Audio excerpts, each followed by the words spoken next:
anneau pour les gouverner tous, un anneau pour les trouver, un anneau pour les amener tous, et dans les ténèbres les lier. Telles sont les phrases écrites sur l'anneau unique. Bonjour et bienvenue à bord de ce vol Louis-VII Lafayette, un vol spécial dédié à la trilogie du Seigneur des Anneaux par Peter Jackson. Je suis votre commandant de bord et ce vol est à destination de la Nouvelle-Zélande, lieu de tournage des 3 films qui ont marqué le monde du cinéma et de la pop culture. Nous survolerons quelques paysages magnifiques durant la vidéo, alors n'hésitez pas à prendre des photos. Attachez vos ceintures et préparez-vous pour ce long vol. Et au nom de tout l'équipage, nous vous souhaitons un agréable vol.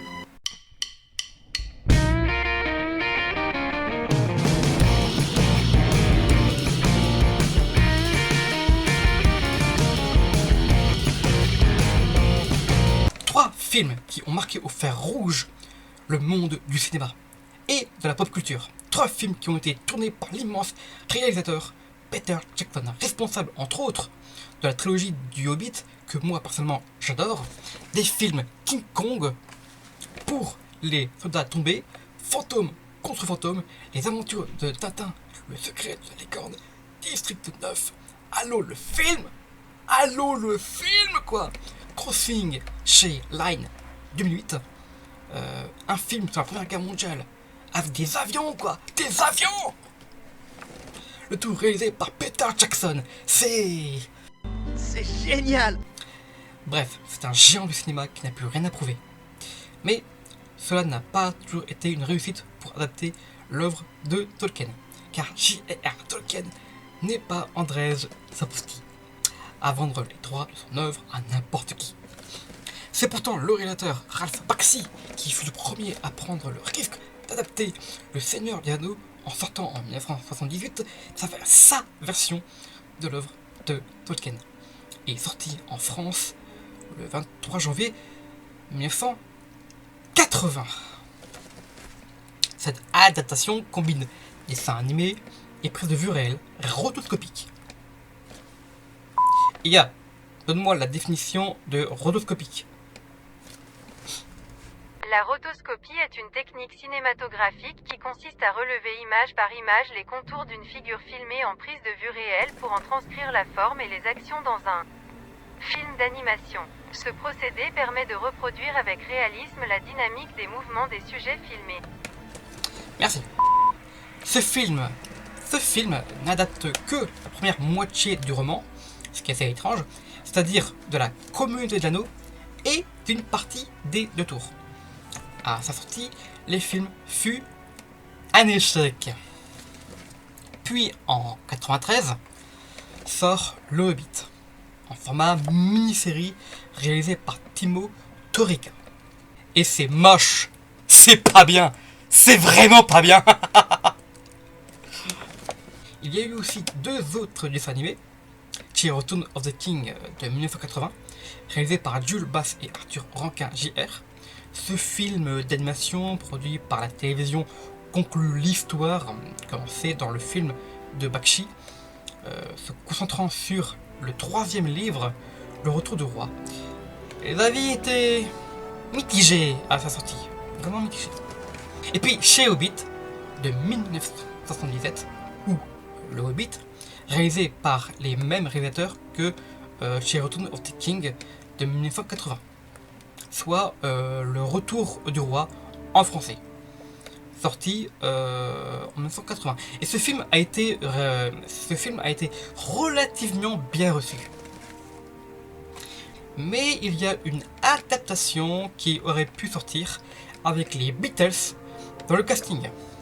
Je répète, les Beatles dans le casting du Seigneur des Anneaux. À la fin des années 60, les Beatles envisagèrent de tourner dans une adaptation du Seigneur des Anneaux avec comme casting Paul McCartney serait Frodon, Ringo Starr jouerait Sam, George Harrison en Gandalf et John Lennon en Gollum. Je répète, John Lennon en Gollum. Fort heureusement ou non, le projet n'a jamais abouti. C'est là que les droits d'adaptation sont tombés dans les mains de Peter Jackson, qui, après avoir longuement cherché, a trouvé la New Line Cinema, qui a bien voulu produire les films. Le tournage a duré 14 mois, d'octobre 1999 à décembre 2000, pour les 3 films, le tout tourné en Nouvelle-Zélande, avec un casting parfait. Madame, messieurs, veuillez attacher vos ceintures, il y aura quelques turbulences, car le casting est un petit peu long. Elijah Wood pour Frodon, Sam Hastings pour Sam, Ian McKellen pour Gandalf, Viggo Mortensen pour Aragorn, le regretté Christopher Lee pour Saruman, le regretté Ian Holm pour Bilbo, John Rhys Davies pour Gimli, Sean Bean pour Boromir, Hugo Weaving pour Elrond, la belle et talentueuse Liv Tyler pour Arwen. Je répète, la belle et talentueuse Liv Tyler pour Arwen. La belle et talentueuse Liv Tyler pour Arwen. Kate Blanchett pour Galadriel, Orlando Bloom pour Legolas, Dominic Monaghan pour Merry. Merry Christmas. Non. Bill Boy en Pipin, Marton Skoska en Celeborn, Crane Parker pour jouer Adir, Mark Ferguson en Gigad, Harry Sinclair en Isildur, Andy Serkis qui joue Gollum, le regretté Bana Hill en Théodème, la belle Miranda Otto en Eowyn, Carl Urban pour Éomer, Brad Dourif pour Grima, David Wenham pour Faramir, John Noble en Denethor et bien d'autres qui ont été sélectionnés par rapport à leur ressemblance aux personnages des livres. N'est-ce pas Amazon Prime? N'est-ce pas Netflix? N'est-ce pas Disney? J'ai quelques anecdotes sur le casting. Tout d'abord avec le regretté Christopher Lee. Il était le seul dans l'équipe à avoir rencontré Tolkien et l'écrivain lui-même voulait qu'il joue Gandalf, avec une lettre pour attester que Tolkien désirait qu'il joue le rôle. Et Christopher Lee lui-même voulait vraiment jouer Gandalf. Dans la scène de la version longue, Saruman se fait assassiner par Grima. À l'origine, Saruman devait crier de douleur, mais c'était sans compter que l'acteur a travaillé dans les forces spéciales et qu'il sait comment réagir une victime de coups de couteau. Et Peter Jackson ne voulait pas savoir comment il sait ça, alors il lui a laissé jouer un Saruman qui ne crie pas. Viggo Mortensen. Lors du tournage, il a perdu un morceau de dent qu'il a recollé avec de la colle. Ne faites surtout pas ça, c'est dangereux. C'est dangereux, c'est dangereux.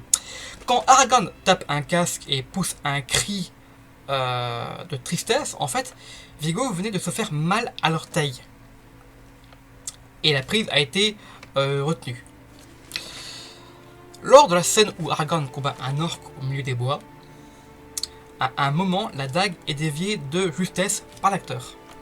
Et bien sachez qu'à l'origine, la dague devait taper à un arbre, mais le lancer a été raté et Viggo a dévié l'arme de justesse. Et cette prise a été gardée car elle était juste parfaite en fait. Juste parfaite. John Rhys Davies, l'acteur, a beaucoup souffert car il était allergique aux prothèses, ce qui lui engendrait des démangeaisons terribles. Vraiment terrible. Et des rougeurs, il a eu le droit de brûler sa prothèse après sa dernière scène. Il a refusé de se faire tatouer le chiffre 9 en elfique pour donner cet honneur à sa doublure. Pourquoi chiffre 9 en elfique? Car c'est les 9 membres de l'anneau, tout simplement. Voilà. Ensuite, Sean Bean. Sean Bean a peur de tout ce qui vole, ce qui fait qu'il ne pouvait jamais voyager en avion ou en hélicoptère. Il préférait les voyages longs plutôt que de se retrouver en hauteur. Andy Serkis. Au départ, n'était que la voix de Gollum. Avec une avancée technologique, il a pu jouer Gollum grâce à la motion capture. Voilà pour le casting. Il y a plein de choses à dire sur le casting, mais la vidéo risquerait d'être bien trop longue et de prendre des jours. Parlons musique.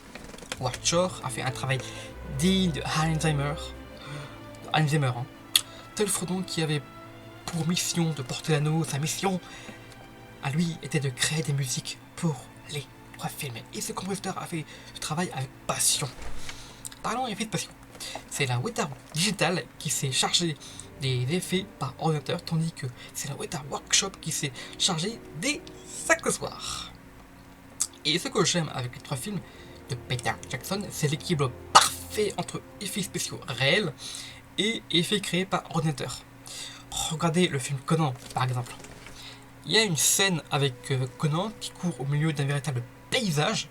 Et bien là, c'est pareil. Beaucoup de plans ont été tournés avec de vrais paysages en fond, tandis que d'autres mélangent effets spéciaux par ordinateur et décors créés pour l'occasion. Des tas de maquettes, éléments de décors, accessoires, armes, armures, boucliers jusqu'au moindre détail ont été produits pour les 3 films.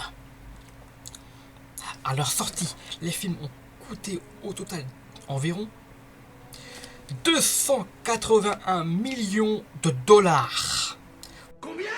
Pour un bénéfice total d'environ, tenez-vous bien, 2,98 milliards de dollars. C'est énorme. Les 3 films ont été beaucoup récompensés.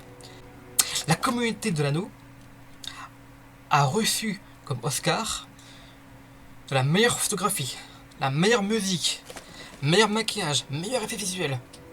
13 nominations, meilleur film, meilleur réalisateur, meilleur scénario, meilleur acteur dans un second rôle, Ian McKellen. Les 2 tours, toujours par des Oscars, meilleur montage du son, meilleur Oscar des effets visuels, avec 6 nominations aux Oscars, meilleur film, meilleur montage, meilleure direction artistique. Pour le Retour du Roi, ils ont reçu des Oscars comme meilleur film, meilleur réalisateur, meilleur scénario adapté, meilleure direction artistique, meilleur montage, meilleur costume, meilleur maquillage, meilleure musique de film, meilleure chanson originale, meilleure chanson originale avec Untouchables par Annie Lennox, meilleur mixage de son, meilleur effet visuel, 13 nominations dans toutes les catégories. En fait, et ce n'est pas fini. Ce n'est pas fini. D'autres récompenses importantes méritent d'être nommées. Les Golden Globes ont donné comme récompense meilleur film dramatique pour le Retour du Roi, meilleur réalisateur pour Peter Jackson, le Retour du Roi, meilleure musique du film Watcher, Retour du Roi, meilleure chanson originale. La BAFTA Award a donné le meilleur film, le Retour du Roi, meilleur réalisateur, meilleure photographie. Pour la Communauté de l'Anneau, meilleure direction artistique. Pour la Communauté de l'Anneau, meilleur costume. La Communauté de l'Anneau, meilleur effet visuel dans tous les 3 films. Au total, 17 récompenses sur 30 nominations aux Oscars, 4 récompenses sur 9 nominations aux Golden Globes et 7 récompenses sur 15 nominations par les Awards, ainsi que Screen Actor Guild Award a donné 4 récompenses, Saturn Award quand elle a donné 8 récompenses sur 22 nominations, Critic Choice Movie Award a donné 4 récompenses, les MTV Movie Awards ont donné 9 récompenses, Hugo Award a donné 3 récompenses et les Empire Awards 5 récompenses, c'est beaucoup. Perso, je donnerai aux 3 films la récompense de la trilogie parfaite. Parlons de l'impact sur la pop culture. Avant même les films, les livres de Tolkien ont suscité un engouement certain. Mais la trilogie a suscité un engouement encore plus grand et qui a donné au monde la naissance de jeux vidéo ou des mods sur les 3 films de Peter Jackson, de jeux de société et plein d'autres produits dérivés du Seigneur des Anneaux. Perso, je vous conseille les mods sur Skyrim qui ajoutent des éléments du Seigneur des Anneaux tels que des armes et armures. En vérité, il y aurait encore plus à dire, mais les vidéos risqueraient d'être juste trop longues. Mesdames et messieurs, nous commençons notre descente finale à la conclusion de notre vol à travers l'univers du Seigneur des Anneaux. Nous espérons que vous avez apprécié ce voyage à travers les succès et récompenses de cette trilogie légendaire qui a marqué au fer rouge la pop culture. Au nom de tout l'équipage, nous vous remercions d'avoir choisi Air Louis-Fayette Lafayette. Nous vous invitons à garder quelques bons souvenirs de notre vol. Et nous vous souhaitons une excellente journée et espérons vous revoir bientôt pour d'autres découvertes cinématographiques. Merci et bon atterrissage. Si vous avez aimé cette vidéo, n'oubliez pas de liker, partager et de vous abonner si ce n'est pas fait. C'était Louis-Fayette Lafayette, de commandant de bord.